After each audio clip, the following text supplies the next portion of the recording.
Hello and welcome to another episode of Inside the Huddle. Today is Sunday, September 8th. It is episode 28 of the Inside the Huddle podcast. Thank you as always for joining us. Make sure to please like and subscribe here on YouTube.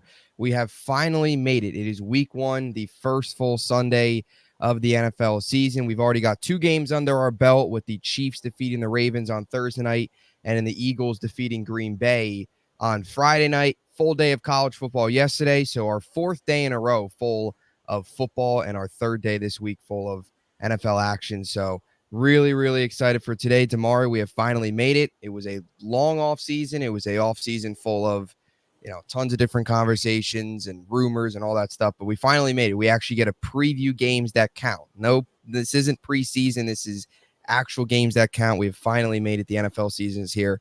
How's it going, man? Yeah, I'm doing pretty good. I'm excited. As you see, I am kind of somewhat ready to go. I'm about to try to see some superstition things. So maybe if I wear this jacket every Sunday, do a podcast, drink a protein shake, watch the Cowboys we win. So I'm going to see how it works out week one. But, I mean, what a better time to stress yourself out with not only your favorite team, but also your fantasy team, especially you have more than one. So this is quite the time of the year where you look forward to all weekend to just Sunday completely either making your mood, ruining your mood. Either way, football is back. We love it regardless. So kickoff. We're about 2 hours away from kickoff. I am ready to go. Yep, it's there's been so many memes. That meme where there are two things arm wrestling, and it's everybody's like, for me the next 5 months, my fantasy team and my favorite football team deciding my mood, which is so true because of course literally how it is. Yep, if you're a fantasy owner, losing sometimes sucks just as much if your favorite team loses. So it's definitely a pretty busy time of year from that perspective. But we've already got two games under our belt. We'll get into all of today's NFL action. We'll preview some of the biggest games, some of the biggest matchups this afternoon. We'll also take a look at some underdog picks that we'll do. We'll take a look at kind of a crazy list that was sent out about a playoff prediction. We obviously did most of our predictions last week, but we'll get to some of that later on. But we'll start with the games. We'll go in order here. We'll start on Thursday. First game of the NFL season kicked it off. Chiefs with a 27-20 victory over the Baltimore Ravens. Just a crazy, crazy ending to what was a very, very good game. I mean, I think if you're a Ravens fan, you've got to love what you saw out of Derrick Henry and or sort of scored the touchdown. But I think if you're a Ravens fan, not Derrick Henry, Isaiah Likely, you got to love what you see out of him. If you're a Mark Andrews fantasy owner, you've got a left tackle on your team. Get him out of your lineup. So I think that was some of the biggest takeaways. Of course, Kansas City, they continue to do their thing. I mean, Mahomes, you look at the box score, you look at the stats, he wasn't phenomenal, had a touchdown, had a pick, 291 yards, was good. But it's just continuing to see, him extend plays, his athleticism, all was on display.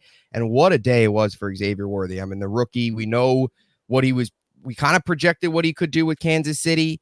But seeing him out there, seeing them get him in his offense, obviously giving him some opportunities from a rushing standpoint, him scoring a rushing touchdown. Some people started to target the Bills a little bit as to why they let the Chiefs get Xavier Worthy. But what was your thoughts on this whole game and, of course, the Chiefs coming out on top? I got a little concern for Baltimore. I'm not going to lie to you. I know it's first game, so obviously some jitters, probably some rust, even considering that none of the starters played in the preseason. They just didn't look good, though. And I mean, for them to not look good, for that game to still come down to the wire, I feel says a lot about the team, but they didn't look good to you, offensively specifically. Like, Lamar didn't look too good. He looked kind of shaky. He was missing some throws. But also, I think he had like 14, 15 rushing attempts. Also lets me know the receivers can't get open to save their lives, it seems like. So they made me kind of nervous. But also, again, it's the Chiefs, like, ring ceremony, opening night. And that's a tough environment to go play in. So for Baltimore, I guess I'm not going to panic way too much. But you're going off in one game, like, I just no way I see them winning the division with how they look, if that's how they're going to look every week. Obviously not. And from a Chiefs standpoint, I mean, same with them. They didn't look too great. They also were a little bit shaky here and there. I mean, Travis Kelce probably played the worst game of his entire career. Not talking about like a drop standpoint, but just he didn't get targeted. I think he had like 30 yards all game. But it was the Xavier Worthy show. Rashee Rice had quite a great game, even though he probably shouldn't be playing anyways. That's not a conversation Yeah. for today. Yeah. But no, they're gonna get a lot of their weapons involved, and I mean, I know we are very high on Houston, but you cannot count the Chiefs out quite yet, especially when they start to mesh. Xavier Worthy starts to see a bigger role in the offense. They are going to be a headache of a team to play, as usual. Yeah, and I think that's a good point that you bring up about both teams. The Chiefs didn't, I mean, they didn't even play their best, like you said. I mean, Kelsey only had, I believe it was 4 targets. He had 3 catches. I think he was only targeted yeah, 4 times. And even Pacheco, I mean, I know he scored, but it wasn't like it was a huge day for him numbers wise from a yard standpoint. Obviously had a couple catches, but only had 45 rushing yards, only averaged 3 yards per carry. The Chiefs as a team only averaged 3.6 yards per carry, but they were able to find the end zone. They were able to do enough. But I think that's kind of what's scary is Travis Kelce didn't even have a very good game. Pacheco will play even better as the season goes on. He's more than just a 45 rush yards per game guy. So not even all their pieces stepped up, and they still went out there, put up 27 points, and beat a team in the Ravens that, of course, got to the AFC title game a year ago. Yeah, I'll tell you what. I like what you said about Lamar, and I think that's the truth. It's interesting, the whole Lamar conversation, especially a couple days after the game, and wondering if he's good enough to get over the hump. Because I think Lamar, the biggest thing that I took away from Thursday night, and really the biggest thing that you take away from really his career, is he does things that are not many quarterbacks can do, whether it's using his legs, whether it's some throws that he makes. He'll do things that not many quarterbacks can do. And then there's moments where the Ravens offense just as a whole, maybe not just Lamar, but you kind of sit there and you're scratching your head. You're like, how is this team getting to the AFC title game? How is this team winning divisions year after year? How is this team in the playoffs every year? So they're very kind of inconsistent. They do things that make you like, wow, this team's insane. And then they do things that kind of make you question, how is this team even in the playoffs? And I think you saw a little bit of that on Thursday, kind of a mixed bag again. I mean, threw 41 times, only completed 26 passes. So for him there, but any big concern on Mark Andrews, who did not have a good day at all. 2 catches, 14 yards, only 2 targets, barely played. Any concerns about him?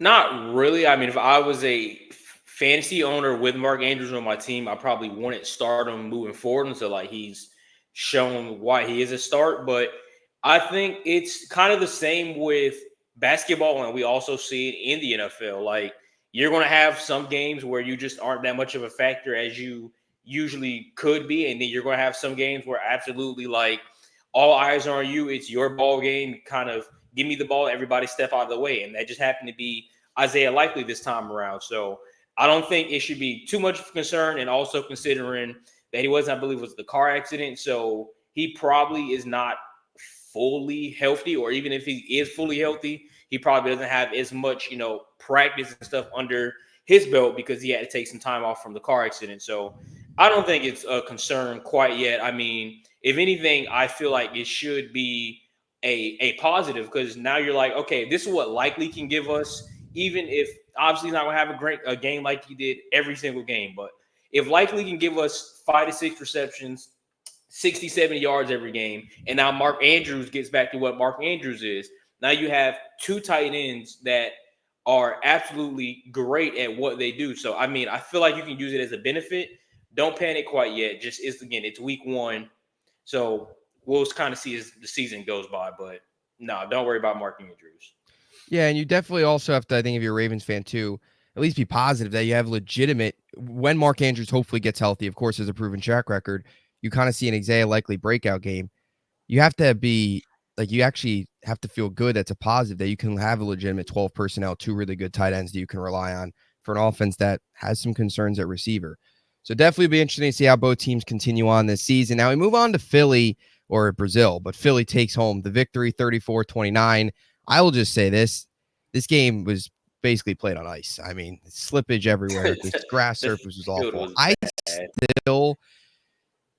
still do not understand how the NFL, all the money they have, they cannot get these playing surfaces figured out. Whether it's, I know we joke about it a lot, but whether it's the MetLife Stadium turf or in this instance, whatever grass they were using in Brazil.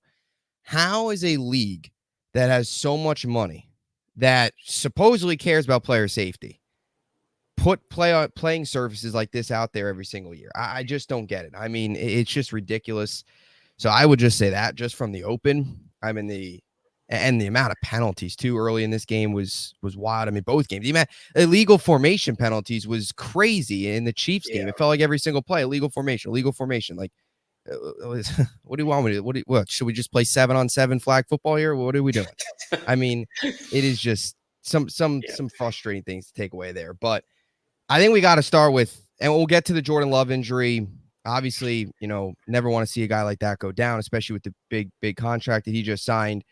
But you got to go to Philly. I mean, the first run of Saquon's career, he slipped in the backfield. So it wasn't a very good start, but he finished really strong. What a day it was for him. 24 carries, 109 yards, 2 touchdowns. And then you look at him, what he was able to do from a receiving perspective, 2 receptions, 23 yards, a touchdown, 3 touchdowns on the afternoon. Big day for him. I think you can make a strong case. If he's not out there, Eagles don't win this game. Eagles probably get blown out. He was the Eagles on Friday night. What was your thoughts on Saquon in his first game with Philly? How far do you live from the Giants practice facility? Probably like 45 minutes. Not worth the drive, or it might be. I feel like just as a whole, even, like I'm willing to hop on a plane and fly to Jersey to do this. I feel like we should just all go egg the Giants practice facility for the way they handled the Saquon situation. You just completely botched it. And just to go back over it quickly, when we talked about it and from Hard Knocks, they basically was just like, hey, go out and test the market. And I doubt anyone, what I took from it, go out and test the market, see what you're worth, but you are like a 26-year-old running back, so you're probably not going to be that much of an attractive candidate. And that was completely proven wrong. And they let him go to Philly, which has already, been top of the league.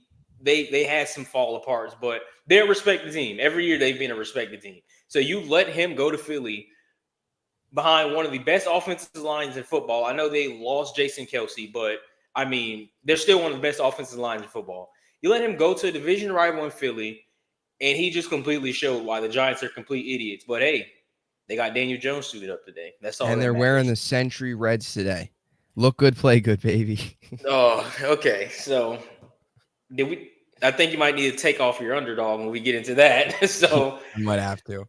I mean, the Eagles they actually didn't look too good. And that's going to sound crazy considering they did put up some points. Yeah. They didn't look too good. It was so many like botched snaps on Jalen Hurts' fault. He had some very questionable interceptions. You're like, there's no way you were throwing that as a veteran in, was it year 4, year 5?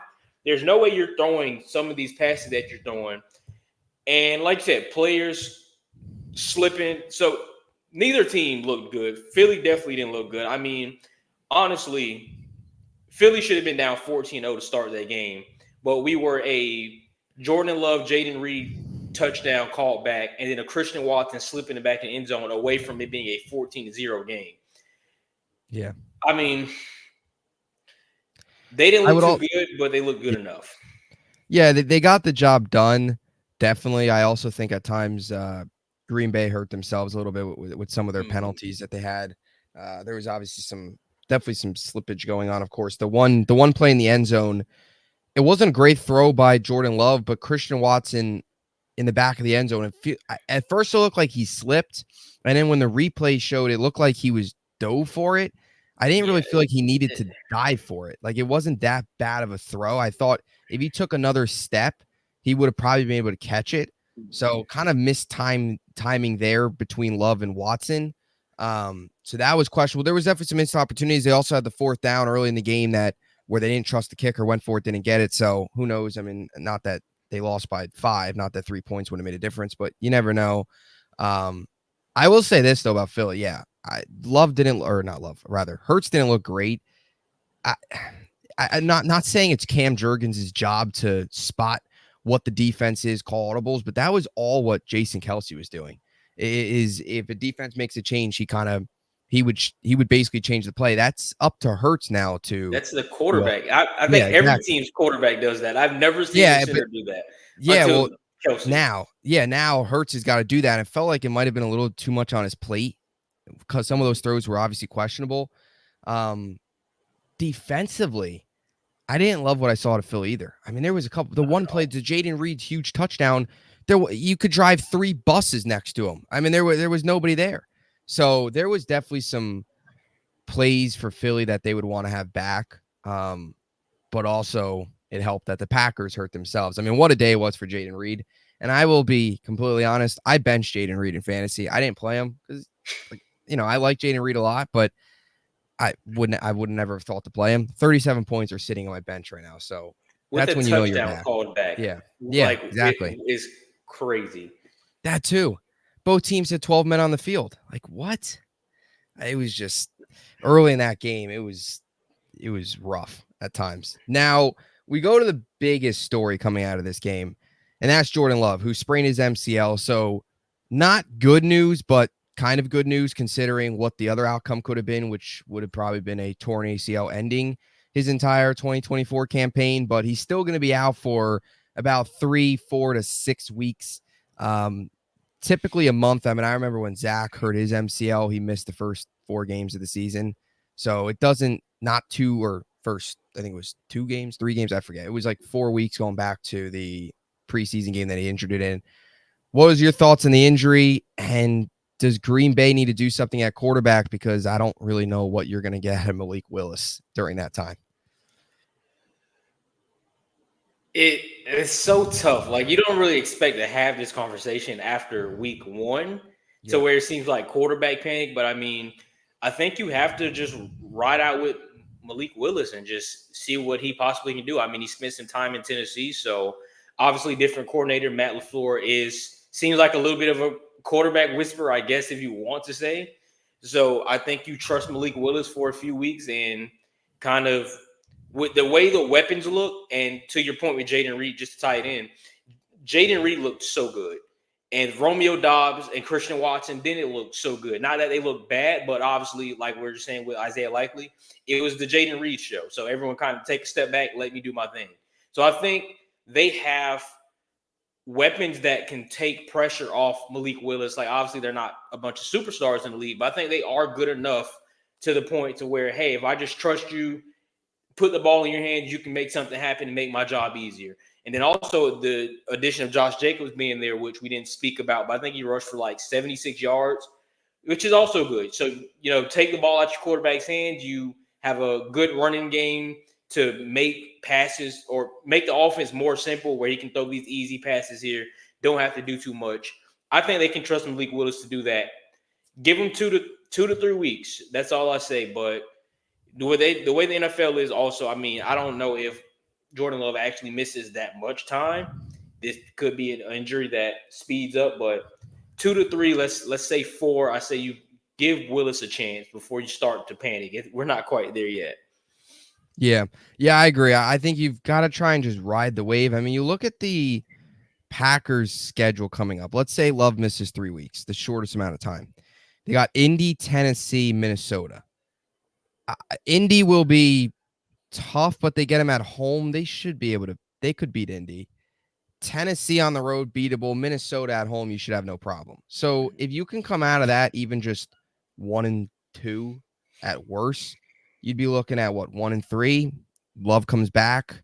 I don't think it's. I mean, look, what were they last year? I think they were 6 and whatever at some point. Then they won. Went on a crazy run. Yeah, win streak.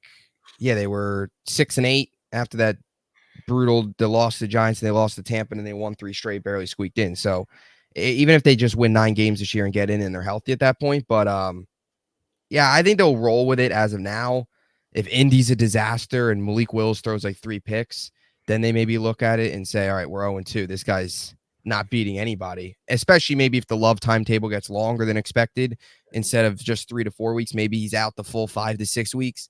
You can't risk going 2-5 or 1-6 at that point, because then your season's over. But it'll be interesting to see how Green Bay handles it. Now, getting into the games today, Tyreek Hill, I mean, a little bit ago was arrested. He looks like he will play today, but at the time of this recording, there's no jail spot on your fantasy team, but most keep him in the starting lineup either way.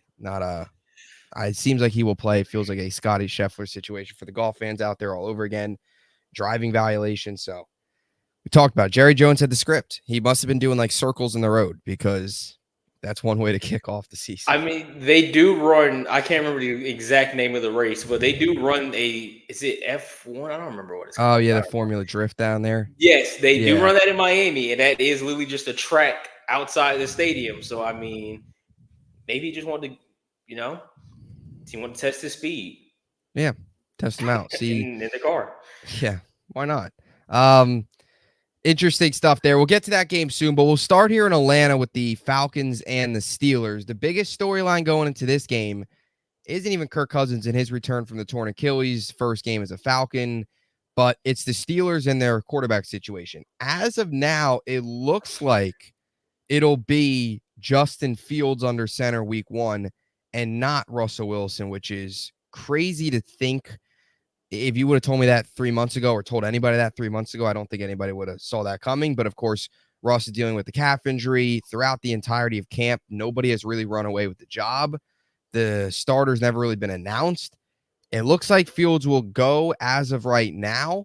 We're about an hour and a half from kickoff in this one. What is your thoughts on the Steelers, their perspective before we get to the Falcons and of course, our prediction? Neither quarterback looked that great in preseason. The offense as a whole didn't look that great in preseason. And Arthur Smith returns to Atlanta. So that is going to be quite interesting. But man, I guess if I had to give away a prediction right now, I don't see how Atlanta loses this game, considering, and it's not a Justin Fields stab. This is a Pittsburgh Steelers stab. I think no matter if they had Russ or Fields back there, quarterback, their offense stinks. They just don't have enough. So for Fields, I mean, I guess this is an opportunity. I believe they might have I think this might be a TV game, prime time, not prime time, but nationally televised. This might be his chance to kind of prove like, hey, Chicago made a mistake with me, so let me go out and show it. But Pittsburgh fans don't even really feel bad for you. I mean, it is what it is. You're going to have to just deal with Justin Fields today. But like I said, I guess that gives it away. I'm going to go with Atlanta to win this game today. Yeah, I like Atlanta as well. One thing I'm interested in seeing in this game is what we see out of Bijan Robinson, right? New offensive coordinator, new hope there in Atlanta, hopefully using him the right way, especially for fantasy owners. Interesting to see what Bijan Robinson looks like this season. Interesting to see what he looks like here in week number 1, going out against his former head coach, former coach that didn't utilize him at all, and Arthur Smith, of course. And of course, just Kirk Cousins, right? Kind of what does he look like in this game? How much do they see? How much do we see out of the offense? Like, that's what I'm curious to see tomorrow with the Jets is what do we see early on? It's probably a lot of short, quick passes, just get some rust off, get him to build trust again in that Achilles.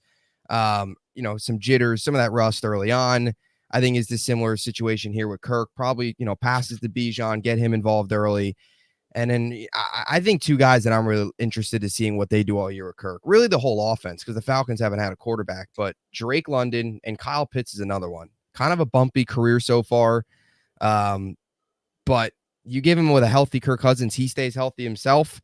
I don't think it's crazy to say he could have a really good season. So not even just that the Falcons are better, it's just the Steelers are got that many questions. I mean, you don't know who your quarterback is an hour before the game. That's a problem. So, and look, this is an opportunity, though, for Justin Fields. Like you said, if he goes out there and plays really well, they never committed to Russ. It's not like this is just a one-game thing. If he goes out there, play well, they win, maybe he's got the job, and that, who knows? But I'll go Atlanta as well. I don't think this is relatively close. Now, we do have breaking news. Dak Prescott got extended. Oh, my gosh. They finally did it. They did it. Okay. Okay. Okay. All right. So the talks. Okay. That was enough to make a grown man fall to his knees and cry. Okay. 4 years, $240 million. All right. So Dak Prescott will not be a Giant next season. 60 mil. Oh man. Okay. Whew.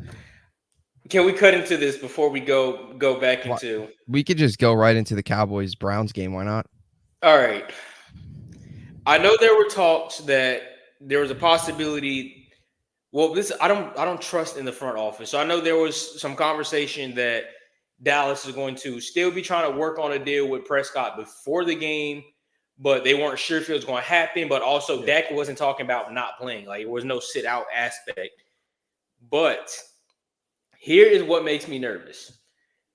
Cleveland is a very great defense. If Dak goes out and has an absolute stinker tonight or today for whatever reason after signing this deal, that is going to be a very bad look. But then again, we all know what Dak is. You know what Dak brings. So I don't think it should be that much of a deal, a big issue. But I'm kind of speechless. I'm kind of speechless. I can fall to my knees and cry right now. I'm just that happy. I I'm mean, just that happy. you got to give credit to Dallas. You got to give credit to Jerry Jones. You got to give credit to the front office because it was a long time, probably way too long of a wait. Probably not the smartest time management ever to do this an hour and a half or not. Well, 4 o'clock game Eastern time for them. So what, 5 hours before the game, but an hour and a half before the NFL first Sunday actually kicks off. Probably either way, it's game day. Probably not the smartest decision to wait all the way until game day to get it done. But yeah, you heard some talks over the last 24 to 40 hours that they were talking on an extension, nothing official yet, but they get it done. A massive deal for Dak. And I think you got to love it if you're a Packers fan. You lock up Dak, you lock up CeeDee Lamb, you lock up your 1-2 punch for the next 4 or 5 years onwards. Makes him the highest paid player in NFL history. And look, there's going to be a lot of NFL fans that are going to think this deal is stupid, but I will say this, the contract that he beats here is Jordan Love. And I think Dak Prescott is significantly better than Jordan Love. They're also know what they're getting out of him. He's not, they're not paying One for year what wonder. not paying for what he's going to be, more paying for what he's been and can still be. But look, we continue to say Dak gets a lot of unnecessary hate. We talk about it a lot on this podcast. I think a lot of people just look at the playoff numbers, just look at the playoff stuff when it comes to Dak, but people don't look at the fact that he was top 3 in pretty much every statistical category last year. When it comes to yards, he was third. He was first in touchdowns, second in QBR. Only had, I mean, I guess he didn't have much defensive help in the playoff game, right? That too, Dak didn't necessarily play well, but he got no help in that game. I mean, they got what 40? How many points did I Green mean, Bay when your score? defense, 40, when your the Green Bay scored 48, but your defense gave 48. up 41. So Yeah, people also argue, well, look at the interceptions and the situation that they put the defense in. The defense's job is to get a stop. yeah, That's why you're on the field, regardless if you're starting from the 25-yard line going in or the 25-yard line got to march down the field. You got yep, to get a stop. Hasn't had much help from the defense in the playoffs. And even going back to the Niners games where you can say, well, the defense did play good those games. Correct. The offense didn't play that good. I mean, we had a yep. bunch of no-shows. Tony Pollard got hurt. So it's a lot of aspects that go into it. I mean, it's more than just a quarterback. And like I like to always say, Dak does not call the defense. Dak doesn't play safety. Dak's not a defense end. Like, you know what I mean? So at the end of the day, it's a team effort. But I'm happy with the deal. Would I have paid Dak 60 mil? Absolutely. Yeah, I think you have to, because what's the drop off, right? Let's just hypothetically say they don't get the deal done with Dak. So he enters his last year. He's gone after this year. Then what? Then what are you looking at? I mean, did you see Colorado and Shadur Sanders last night?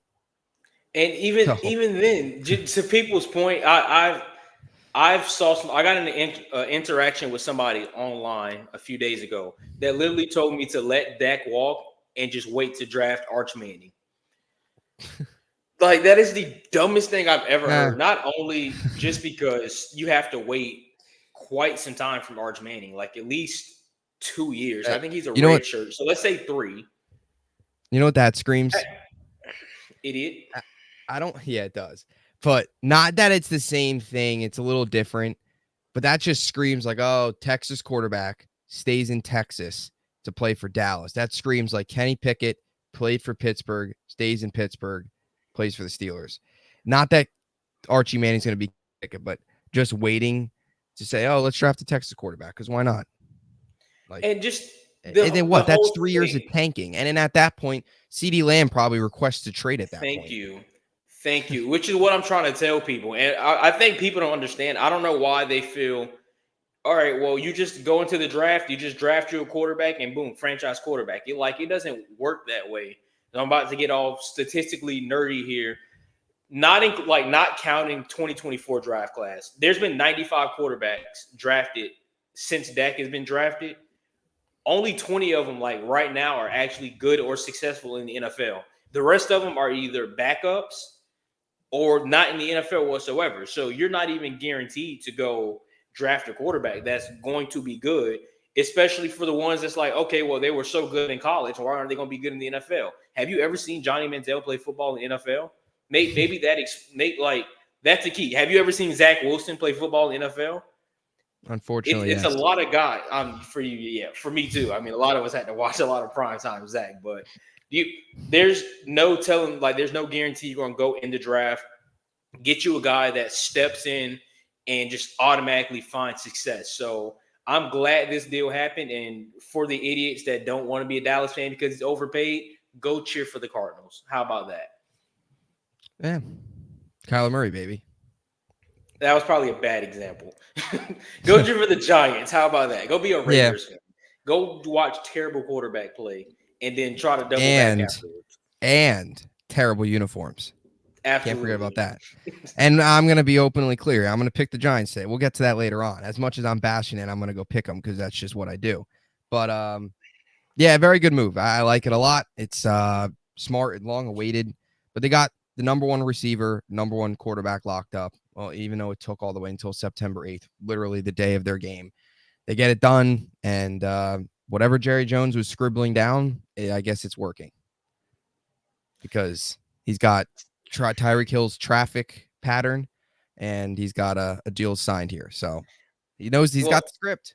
Funny thing, there was a lot of talk on the Dallas Cowboys side of Twitter this week. It was like, Jerry is going to wait. So people were speculating that the deal was already done, just off a press conference they kind of had with Dak already. And deal was already done. So people were saying, well, Jerry is going to do one of three things. Either he's going to wait before the Chiefs game and take the spotlight, because obviously that's the ring ceremony for the Chiefs. He'll wait before the Friday game, because what other way to get the one up on your division rival? Or he's going to wait right before Sunday, before the Dallas game, because everyone's talking about, Tom Brady and his, Tom Brady is in the booth for the first time at all the NFL games. And he would do the deal. So I guess option C was the answer. Jerry threw in a little wrinkle there. Hey, let's get Tyreek Hill arrested. Boom, Tyreek Hill gets the spotlight. Nope, let's back on us. Here you go, Dak. Go ahead and sign your contract. So today is a good day. Let's go out and beat Cleveland.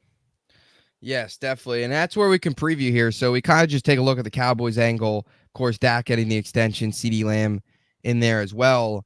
As for, I guess, just this game and what needs to be done for either team to win, as much as the offense is, of course, going to be a big headline for both sides, right? Dak, new extension, that'll, of course, be a talking point. And a big headline will be Deshaun Watson. What does he look like in this game? What do the Browns look like without Nick Chubb? That'll definitely be something to keep an eye on. Of course, missed him most of last year. How do they continue to handle his absence for the first 4 weeks or so of the season? But I think a lot of this today will depend on the defense. And I'm looking at two players specifically. Can Micah Parsons get to Deshaun Watson and make his life miserable? And can Myles Garrett get to Dak Prescott and make his life miserable?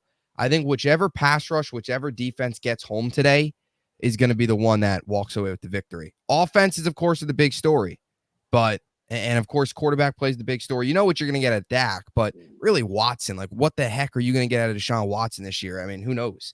Are you going to get Deshaun Watson from last year where he was below average? Are you going to get, is Deshaun Watson, is he just done? Are you going to get 70% of what he was in Houston? How close is he going to be? So I guess what are your thoughts on that and what both teams need to do to come away here with a win? I 100% agree with you. When I'm looking into this game, what makes me the most nervous is how's our offense going to look against Cleveland's defense, and not from a Dak standpoint, but from is Brandon Cooks going to be able to take some pressure off of CD? Is Jalen Tolbert going to take another step going into year 3? Is he going to become a reliable weapon for Dak? How are we going to look running the ball? That makes me kind of nervous from that side of it because you don't know. And I think probably for any team, like it's week 1, you don't know what you're going to get. But now it's more pressure considering CD and Dak have both just signed ridiculous contracts. Like I feel like it's more pressure on them going into it. But the side that doesn't make me too nervous is our defense. I mean, no Chubb, like you said. Deshaun Watson doesn't necessarily scare me. So how are they going to look? Just both sides. It's either, I guess, to keep it simple, are you going to go out there and put a complete stinker up on live TV, or are you going to kind of fade the narrative of like, hey, you can't beat Super Bowl teams, you can't beat playoff teams, you can't beat anyone good? Are you going to kind of show America like, hey, we are the truth? But one thing I can say, I want everyone to keep an eye on Kalen Clarkson, who will be starting today in place of Deron Bland, our 5th-round corner from Wake Forest. Probably going to see a lot of Jerry Jeudy and Kalen Clarkson today. So I'm excited to see that matchup, see what we get out of our rookie. Other than that, go Cowboys. Yes, definitely. Yeah, it's very interesting. Of course, like you said, and like you kind of said too about the Watson stuff. Something else I'm interested. That Cowboys running back room. How is the usage spread out? Goodness. Did that bring you down a little bit? The Cowboys that running back just room. completely All the hype ruined. that was a vibe killer. My bad. Vibe killer. I will say this. I am interested though to see what the usage is. Like is Zeke get most of the care? What do you think? I mispronounced his name. Rico Dowdle. Rico Dowdle. Dowdle. It And says him Dalvin and Cook, Zeke. another name. Like how much is he getting? We gonna see him? Dalvin Cook's actually not playing today, from what the reports say. Zeke and Dowdle are supposed to be splitting reps. I don't know what that number is going to look like because I mean Dowdle is I don't want to say he's more of a pass catching back. I have no idea. I guess it's basically like I was just saying with week 1, like you never know what to expect. You don't know what you're going to get. So I'm not too sure. Just I don't know. They need to get a solid running game today, which is very bad team to try to do it against in Cleveland. They need to try to solidify a nice running game today and just take some pressure off of Dak. As much as I love Dak, I do not want Dak dropping back 50 times, even though that is our best chance of winning. I feel like we are more successful when Dak drops back 50 times, but I don't want to see that today, not for week 1. Hopefully we can run the ball. I don't know. I was happy. Now I'm stressed. I don't know what to do. Thanks. Yeah. Sorry. By the way, I'm in like this big chat just out of the middle of nowhere. Nathaniel Hackett is trash. Well, what? Why are we? Why are we just hammering Nate Hackett right now? Wow. I've got to defend my guy, Nate Hackett. Well, At least that's interesting. Yeah. So Right. Nate Hackett's trash. Just to know, my friend who is a Jags fan just texted me 60 a year. Are you serious? As if Trevor Lawrence is not your quarterback. So I'm going to need you to take a sit down on this one. Oh, Trevor Lawrence. I was looking. I'm looking at. I saw him on NFL ESPN Game Day today. I was looking at Mac Jones coming, and that'll be your starter by week 4. Mac and cheese. Oh, baby. yeah. Mac and cheese. Absolutely. Mac and cheese in Jacksonville. How about this for a storyline? Tyreek Hill. You know what's funny? Tyreek Hill's stat line today. Remember that crazy Randy Moss stat line a couple years ago? 163 and 3. Yeah, that's Tyreek Hill today. That was also Tyreek Hill going into the. That was also Tyreek Hill going to the stadium. 163 miles an hour and 3 circles. And that's probably. I mean, to get arrested is crazy. We don't got to get back into it, but to get pulled over, like, okay, that's one thing. Just to get arrested outside of Hard tough. Rock, oh, I can't. Anywho, he's going to have. Well, from criminals that are allowed to speed race, Rashee Rice, sometimes you have a great game afterwards. So Tyreek Hill is supposed to have an amazing game today. Yes. I can tell you that. Take the over if you're betting on receiving yards. Tyreek Hill, he's going for probably about 160. And like I said, it's literally Scotty Scheffler. Scotty Scheffler, when he went out there for the golf people out there, shot 6 under the day he got arrested. Now he didn't win the tournament. He ended up playing bad the rest of the weekend, but went out there, shot like 6 under. Tyreek Hill today, yeah, 3 catches, 163 yards, 3 touchdowns. Miami better not lose today. They better not lose. Like, they have to win now. And that's a perfect transition. Let's get into Miami. Let's get into the Dolphins game. We've already talked about Pittsburgh. We've already talked about the Cowboys, Browns. Couple more here. We'll get into Houston in a sec. We'll get to Miami, and then we'll close things out with the Jets, and then we'll take a look at some underdog picks and the Rams game as well. Miami, Jacksonville today. Tyreek Hill arrested. That's the big story. What are your expectations for this game? From a Jacksonville perspective, I think it's more intriguing than anything. I think you know what you're going to get out of Miami. We know what this team can do in the regular season. But Jacksonville, I think it's so important for them to start the season on the right foot. And I can't say that they're going to necessarily do that when you look at their schedule. They're in Miami this weekend. Then next week, then they've got Cleveland. Then back-to-back, short week, road game in Buffalo Monday night. And then road game in Houston.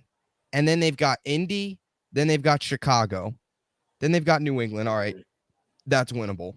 Green Bay, at that point, week 8, Jordan Love's probably back if it's 3 to 4 week timeline. Philly, Minnesota, winnable. But Detroit, then you're bye. I think it's huge, not just today, but early in the season. Jacksonville's got to get off to a quick start, or else we're going to be talking about a team that I'm not very high on, you're not very high on. Could be looking at a coaching change, could be looking at changes in the offseason if they don't get a slow start last year. They cannot have that carry into, or a slow finish last year. They cannot have that carry into anything this season, especially with their early schedule. This team has got an opportunity early on to prove a lot of doubters wrong very early in the season, and it could start today. What is your thoughts on Jacksonville heading into this game and really heading into what is a brutal stretch before their Week 12 bye? I think today has to light a fire. You make a very great point of looking at the schedule, and just it was 2 years ago. I think it was 2 years ago where they were 8-3 in first place, and you're just like, all right, Jacksonville, like the world is yours. Yep. And they completely crumbled. And then last year they also did not look too hot whatsoever. So here's the thing for Jacksonville. You're no longer in a division where you're going to walk over that division. And that was the case a few years ago. You could possibly right now, some can view you as ourselves. We view you might be the worst team in the division right now. There's no room for slippage. You got a team in Houston that is probably going to win 13 games. The Colts are going to be good. We know what they're going to be. Tennessee, we don't know what Tennessee is going to necessarily be, but we think they can be decent enough. Jacksonville, there got to be like a fire lit under you today.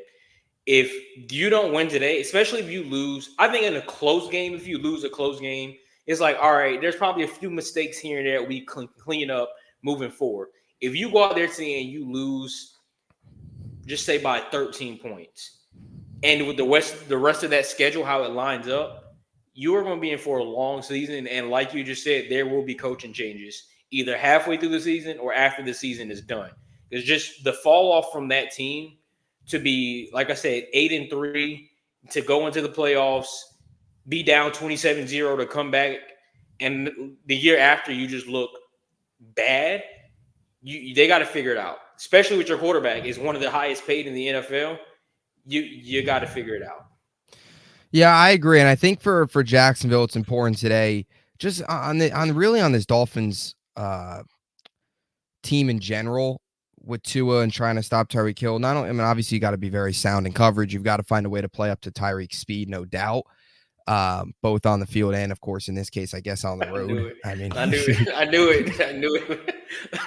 it. But anyway, I just can't believe he got arrested. Like the NFL. This is why the NFL is king. We can't go through. We haven't even started the first Sunday, and we've already got a player arrested for a traffic violation. Like, what? How has this happened? And outside of the stadium, which realistically, yeah, exactly. like, I feel like he wasn't speeding because it's just no way to speed down there at Hard Rock with the traffic and everything. But knowing Tyreek Hill, or not knowing Tyreek Hill, but knowing the landscape of the stadium, the roads, and the traffic. I'm assuming he like cut across traffic or something to get to somewhere he needed to be.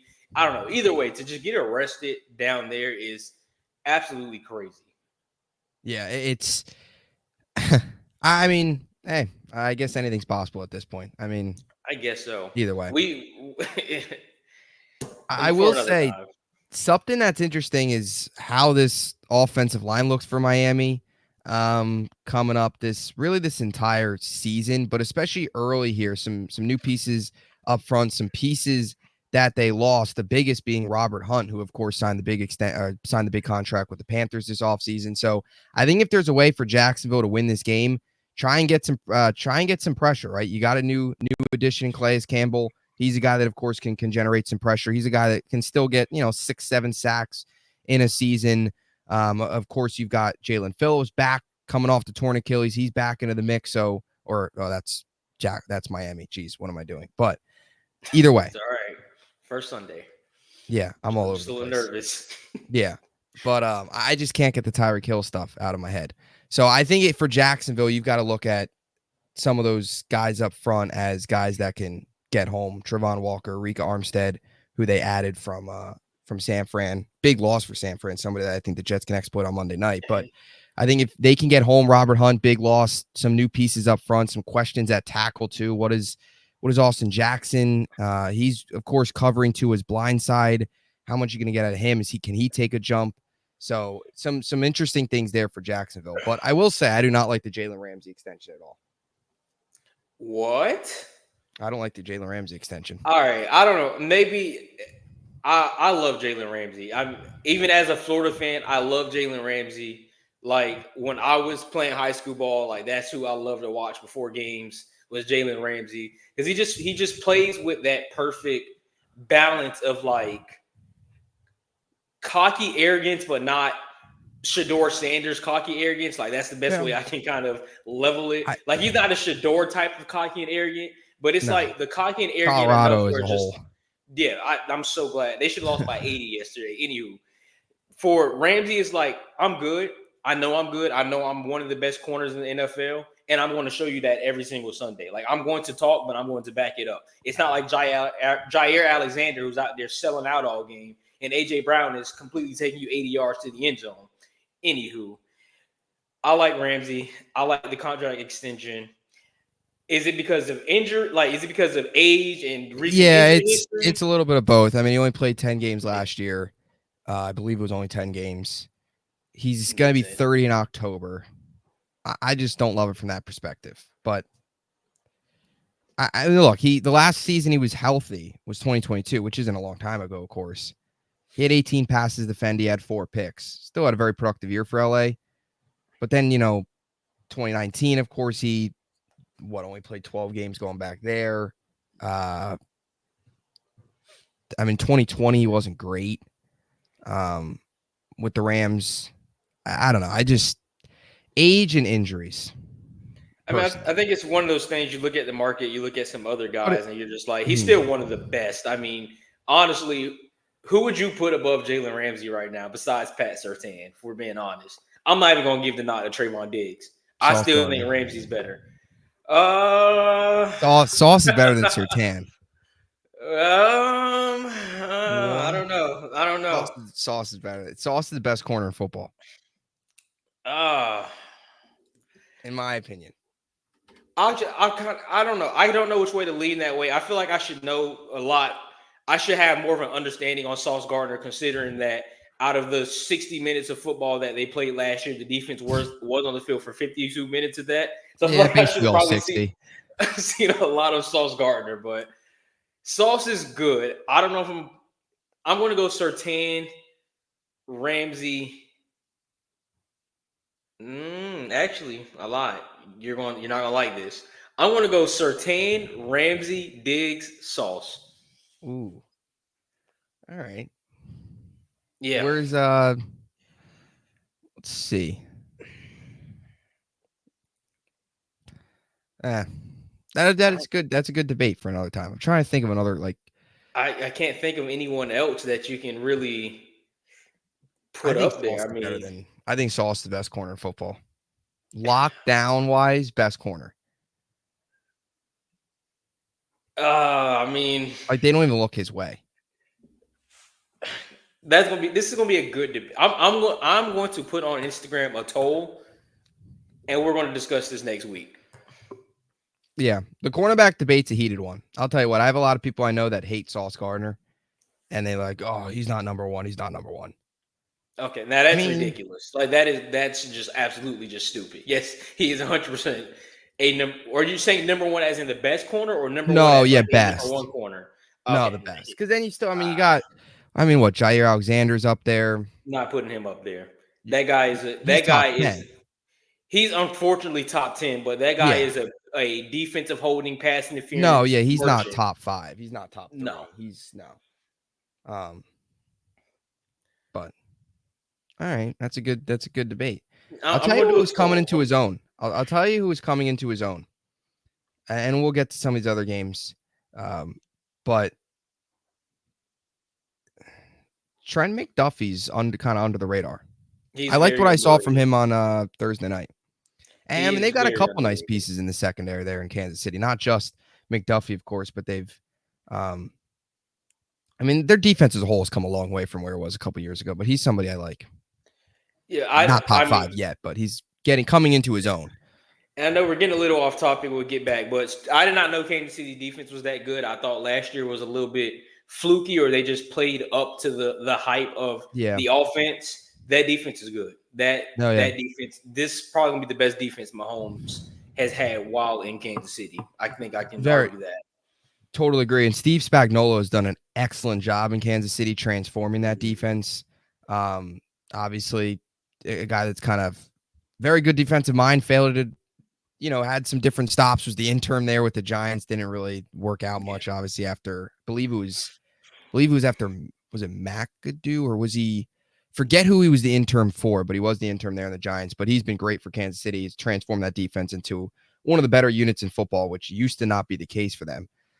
Anyway, let's get back on track. So we both got Miami taking this one home, right? Correct. All right, so we'll move on here. Houston, Indy. This is a big one. I love this right out of the gate. I love that they went an in-division matchup right out of the gate. For all the people that believe in Houston, myself included, this is a good test. You're on the road. And for everybody that's hyping up Indy, hyping up Anthony Richardson, this is a big test for him. This is two teams that played each other in Week 17 last year. Indy lost, of course. Houston won. They go on. We all know the 4th down play. They go on, go to the playoffs, of course, win a playoff game. Indy goes home. They get Richardson back. I love this game right out of the gate. I think this is a really good litmus test for both teams. What are your thoughts going into this one? Matchup predictor giving Houston 55% chance to win. So they are the home road favorites. Colts, of course, are the home dogs in this one. A lot closer. I like Houston as well. I really agree with you. I like this being the first game. Consider this was the last game. And if the Colts don't drop that pass on 4th down, this whole Houston run doesn't ever happen. All this Houston hype never happens if that ball is called on 4th down. So I love it. We obviously think Houston is going to be a runaway for the division, but just say they don't for whatever reason, they slip up a few games. This is a game we're going to be talking about down the line of where it's like, hey, this is winner takes all, or they can meet again in the playoffs, kind of depending on how the AFC shapes up. So I like it. We get to see Richardson. Hopefully doesn't get hurt today. I'm not saying like injury prone, but I just want to see a full healthy Richardson against this Houston team of what we know they are. But give me Houston in the close one. Yeah, I agree. I like Houston in this one. I'm not going to go all off season hyping them up and then saying they're going to lose this game. Yeah. But a very, very good test. I also think you got to look at Indy. Obviously Richardson's the big storyline, but also a guy that I'm really looking forward to seeing all year long, not just today, is A.D. Mitchell. What does he look like? I think he's a really good pick for them. I think he's, honestly, I think he's a borderline day 1 talent that they got midway through day 2 with the 52nd overall pick. So seeing what he looks like today against a good Texans defense, and overall just for the Texans, I'm curious, how does the spread go around among receivers, right? Tank Dell, Stephon Diggs, Nico Collins. What are the touches looking like? Diggs will probably be number 1, I'd assume, but what's the rest look like? And even to the point as well, how much does Dalton Schultz still get involved? And they've even got Mix into the mix. They've got so many weapons. Now the challenge is finding a way to get them all, the ball, finding a way to still get Dalton Schultz involved. And even Joe Mixon, who of course was an upgrade that feels like they gave up basically a bag of chips for him. So, I mean, that's something that I'm interesting and really something all year. But for Stroud, it's a big test. It's a tough test because we know what Stephon Diggs is. Very good player, but when he's not getting the ball, he's kind of a receiver, right? If he's not getting the ball, he's going to be frustrated. He's going to be upset. But we've also got to make sure, you got to keep Nico Collins in the mix because he was your number one guy last year. And also Tank Dell, can't forget about him. He was on his way to a massive, massive year prior to the broken tibia. So how does that all look like? I guess. Who do you think? How do you feel the target share will be today? I don't know. I'm not even gonna try to like pull an answer out of nowhere to Mm-hmm. seem like I know what I'm talking about. I don't. Yeah, I really think it's gonna be just a whoever's hot, whoever's the hot hand. And this is another thing. Like I don't know how I kind of look at a lot of things when I'm going into games. Is like who's most likely to see more safety help than the other. Like obviously we know, just say Dallas's case, we know CeeDee Lamb's gonna see a lot of safety help. Jalen Tolbert is gonna see a lot of single coverage. You really can't put safety help all of, like, you don't want to go too high all game to try to keep anything from downfield, because then you have the speed of Tank Dell underneath and Dalton Schultz with the curls, working the middle of the field, that is going to hurt you. So it's kind of tough to say. I think it's literally just going to be whoever has the hot hand, and they're probably going to scheme up a lot of plays. I'll just say four. They'll probably scheme up like 4 plays for each guy. But other than that, I have no idea how it's going to look today. It's like too much talent to share the ball with. Yeah, it's definitely interesting. But if it's connecting and they're finding ways, they're going to be pretty lethal. So I'll go Houston as well. 2 more games here. Detroit Rams, a rematch of last year's wild card round. Of course, Detroit was victorious. Matthew Stafford back at Ford Field in this one. Another game that I love week 1. I love obviously Houston, Indiana week 1, or Indianapolis week 1, just a matchup, in-division matchup, good litmus test for both teams. This one between LA and Detroit, I love. I think Stafford back at Detroit's going to be a lot of fun. Matchup last year was a very good game. Very interesting. What do the Rams look like right out of the gate without Aaron Donald? And this is a very big test because they're facing a Detroit Lions team that's got a ton of weapons, and they're facing a Detroit Lions team that's got a very, very dangerous 1-2 punch from a running back perspective up front. David Montgomery, and of course, Jahmyr Gibbs in year number 2. This is the start for the Lions of an interesting run here for Dan Campbell because they've got a lot of hype, right? Year 1, when they went 9-8, they were kind of the feel-good story. Last year, they were the dark horse darlings, all that of the NFL. Now there's like legitimate hype. It's not just going off of 9-8 season. Now it's like you got to get back to the NFC title game. You got to get to the Super Bowl. How do they handle the pressure? I still like Detroit a lot. I think a lot of people are trying to like bring them down for no reason. They've got pretty much all their offensive starters back.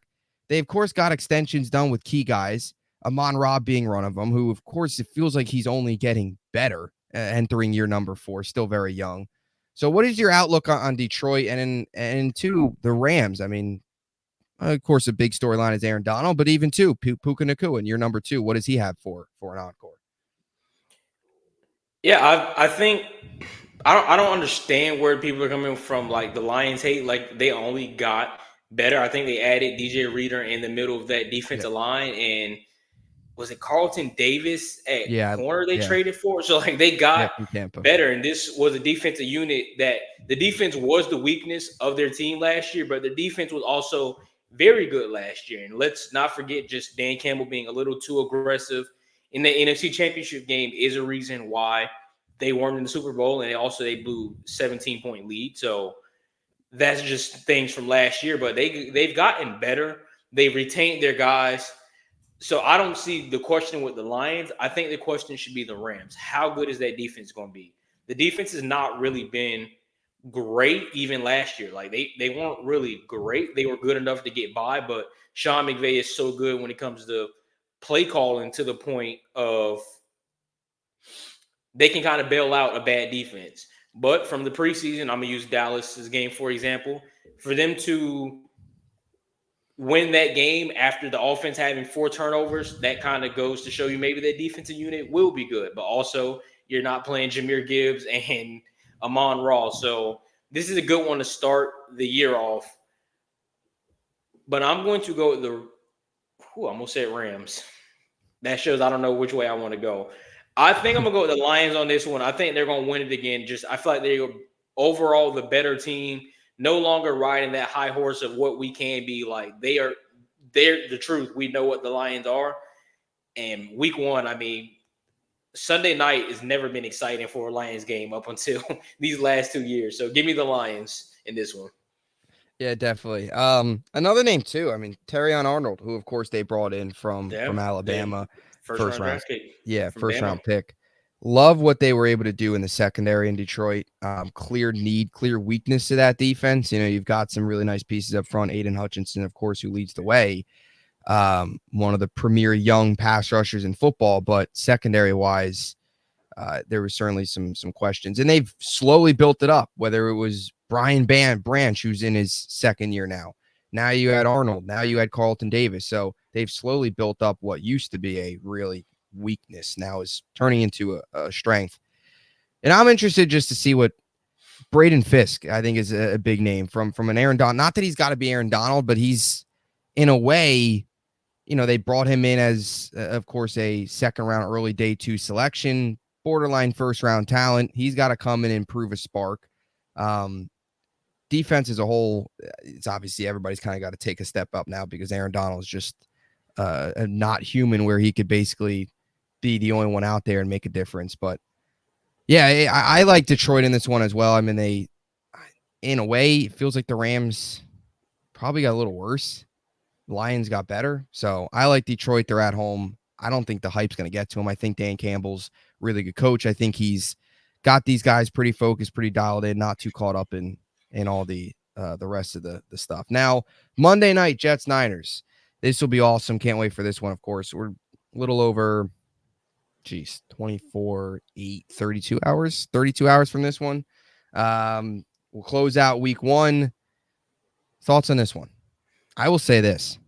ESPN's matchup predictors giving San Francisco 63.2% chance to win. I think that is wild. You're not going to like this, but coming into this game, I was going with the Jets. I did a last-minute flip to the Niners. I think it's going to be a close one, but I'm going to go Niners here, give the advantage. Just the way they're going to open up. Okay, hold on. Hear me out. I'm going to go Niners. It's Hassan Reddick. That is the thing with him. Just doesn't know what he wants to do. Just that is a huge reason. If he was playing, I'm going Jets. The fact of him being unknown, I'm gonna have to go with San Francisco. Although they're basically saying that Ayuk might not see like a huge portion of playtime just because he might be out of shape or whatever they're saying with the preseason. But I'm gonna go with the Niners with this one. Reddick not playing is a huge deal, and I just don't think the others get it done without Reddick being on that field. So give me the Niners in a very close one on Monday night. I'm sorry. I'm gonna ride with the Jets. Can't hype them up, and I'm so excited for the season. Like, I can't go all off season fired up and then predict them to lose. So I'll take the Jets 23-20. Biggest thing to me, I don't know if I want to say a concern as much of it is just an X factor. They got to find a way to get pressure on Brock Purdy without Hassan Reddick, because people also forget they lost Bryce Huff, they lost Quentin Jefferson, and they also lost JFM in what was a very questionable trade with the Denver Broncos a couple months ago. They got to find a way to get pressure. We know what you're going to get out of Quinn Williams. You know what you're going to get out of Jermaine Johnson, but you got to hope that Javon Kinlaw can step up, former 49er in his first season with the Jets. Will McDonald, he needs to show signs of taking a sizable year 2 jump. So they got to find a way to get to Purdy, because if not, he's going to have all the time. He's going to have all the weapons. I know CMC's questionable. He's going to play. Ayuk might not have his full workload, but he's still going to be out there. He's still going to be a threat. I really don't have concerns about them. I mean, how they defend Kittle will be interesting, especially with trying to defend CMC as well. That'll be something that's interesting because the Jets have always kind of struggled with tight ends, covering tight ends, not even particularly good ones. They just tend to struggle with tight ends in general. So that's probably, but other than that, I trust our corners against kind of their big three of corners against the Chiefs' big three of receivers. And run defense too. They've got to clog the interior. They got to take advantage of some mismatches. The 49ers interior wise on defense is, they lost some pieces. They lost Arik Armstead. Like I said, he's in Jacksonville now. Outside of him, right, they now need to rely on like Malik Collins, Kevin Givens, Jordan Elliott.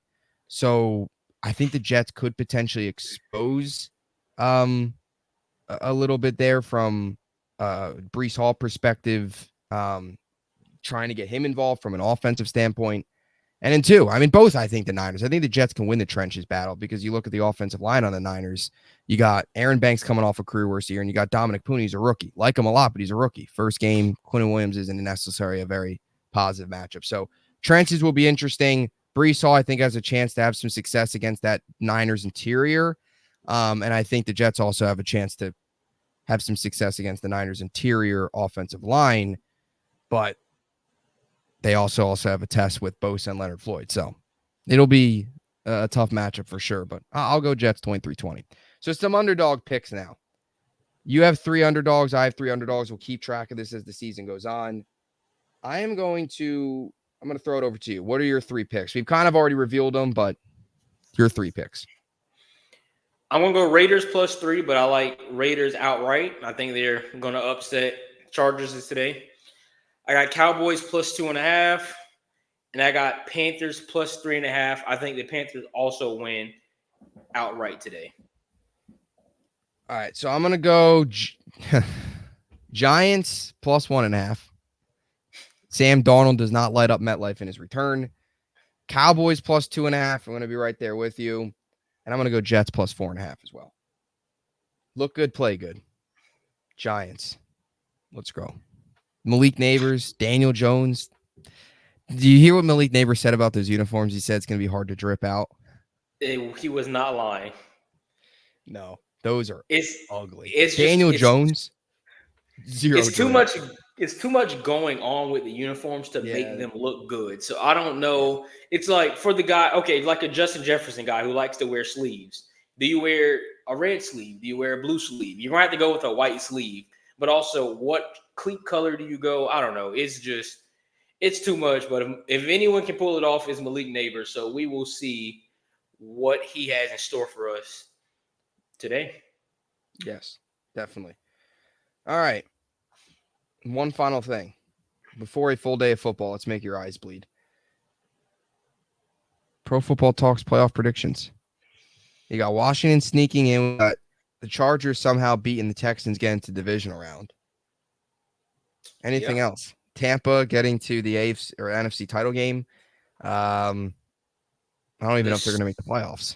The Seahawks somehow getting in there over teams like Dallas, the Rams, the Bears. Yep. Yeah. The Falcons. Did Kirk Cousins get lost on his way back from? Maybe he got arrested. He probably did. I don't think Kirk in his minivan would get arrested for speeding or a traffic violation. So I don't know what he would have got arrested for. Maybe I don't know. Something. Too many chains. Something. Not driving fast enough. Not enough aura in his uniform. No. That's what Daniel Jones would get arrested for. No aura. Negative. What if he comes out today in like a blacked out dark visor? That'd be interesting. That'd be interesting. I don't know what I would do. Then the Giants are winning 10 games. Yeah, I mean, like you said, then you have drip, then you have, then you can kind of, all right, we got some drip, we got aura. Our quarterback is aura. Look good, play good, for sure. Yes. In this case, it's look like trash, but play good. Anyway, any closing thoughts? We are now 48 minutes. Yes, 48 minutes. Oh, nothing much. Just let's get ready for some football. It should be a great slate of football. I'm excited. I can be non-stress free. No, I lie. Yes. I'm be sweating my fantasy team. Stress-free day for me. Stress begins tomorrow. So let's have a great day. That's it. I'm ready for football. Yes. Let's go. We will be back next week. Hope your team has a successful week, except for the Niners. And in this case, the Browns. Absolutely. All right. And fantasy football as well. Don't do what I did and bench Jaden Reed. I had if you already Xavier benched, Worthy you on the probably already bench, benched. so Yeah. it's all right. Yeah.